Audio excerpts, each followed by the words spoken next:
So Devin, I'm sure you saw about a week or so ago, Mike Tyson, unsolicited, even without anyone bringing it up, he brought your name up as one of the great young fighters that he wants to see fight all the other great fighters at 135. What'd you think about, Mike Tyson bringing you up? I mean, it was great that, someone who's so great and, accomplished so much in the sport, mention my name.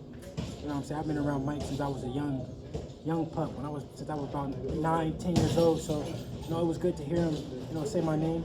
And he asked a question that a lot of people are scared to even ask. So I feel good. Yeah, I mean, do you have any memories of Mike when you were a youngster, back when you guys owned the Hit Factory here in Vegas? I mean, none as far as like training, just being around him and him being like his demeanor. He always been real cool. He always, been respectful to me and came to me with open arms. So I appreciate him for that. What did you think of his statement that you guys, as grown men, should be the ones talking to each other, hashing out when and you're gonna fight?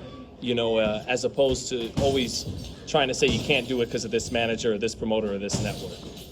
I mean, yeah, it's the truth. At the end of the day, he didn't say no lie. He said that all of us should be fighting. We all should be making money together. It's the new thing in boxing is, I don't like him, so I don't want him to make no money, or I don't want to make no money with him, which is whack. That's like some hater shit. And it's us, like the boxers that is doing that, and it's so corny. Back in the day, them fighters really had like real grudge matches. They really didn't like each other, but they was willing to go in there and fight. And at the end of the day, hug it out, shake hands or whatever, like men do. Now it's like, he not worthy enough, or no, I'm not fighting him. That's just corny. Even when they were friends back in the day, they would say, okay, we'll fight and we'll be friends after. Like I told Mama's boy, when I go up to middleweight, I'll give him a shot to make some money. I give him a shot at middleweight when I go up there. I told him that when I go to middleweight, I'm gonna give you a shot to make some money. When you go to middleweight, you gonna have to fight me for the title. I'm gonna be the champion. By the time we go to middleweight, I'm gonna be the champion. Okay. So you're gonna have to fight me for the belt. So I'll fight you after the truck, and I'll beat you. I'm gonna do the whole squad. He can't cut him out the game. No, but I mean, even case in point, like Floyd versus Pacquiao, that didn't happen until the two of them met with each other.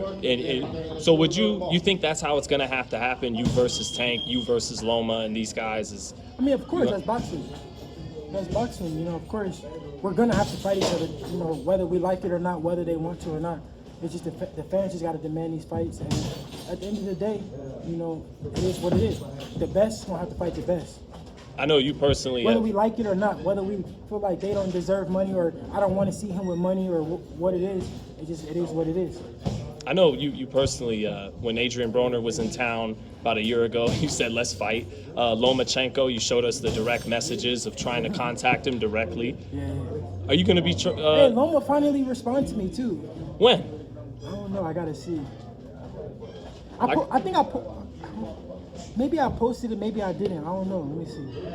I don't think I did, actually. Yeah, let's see if you can find it. Look. He says, I'm available.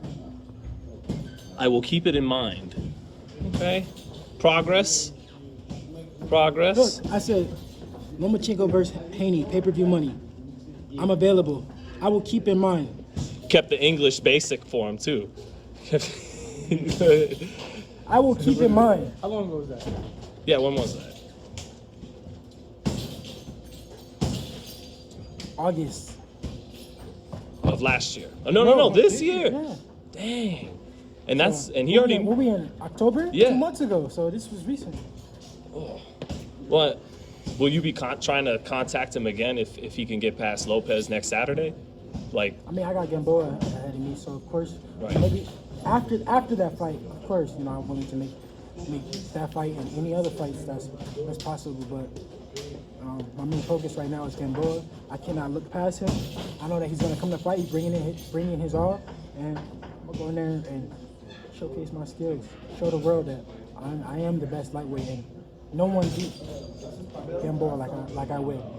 And just lastly, Devin, I know you're focused on Gamboa for November 7th in Miami, but you know, being that Lomachenko, he responded to you, which few other fighters actually have. Being that he's always talked about his #1 goal is to be undisputed. Do you think he's the most likely guy out of all the top lightweights to step forward and fight you? Yeah. I think honestly, I think that if Loma would want to fight, Loma wants to fight, but I just think that his team don't think that it's in his best interest. But I think Loma is a true champion, and you know, I hope that he is a true champion. But he showed from what he showed that, you know, he's willing to face the best. But I just don't think that his team. But that's where the Mike Tyson stuff that Mike was talking about comes into play, right? Yeah. Where it has to come down to you two guys wanting to do it. Yeah. So, hey, ladies down, so I do myself. and then, you know, any way that, like, how do you think, if he was willing and the money's there and all that's right, how would it happen? The Zone, ESPN? Do you think? I mean, no, we got to get to that, man. I don't want to say the wrong thing and then the fight don't happen. So, you know, I say one thing and then they say the opposite. So I'm willing to, you know, do anything to make the fight happen. Cross that bridge when we get there. Yes, sir. Thank you, Devin.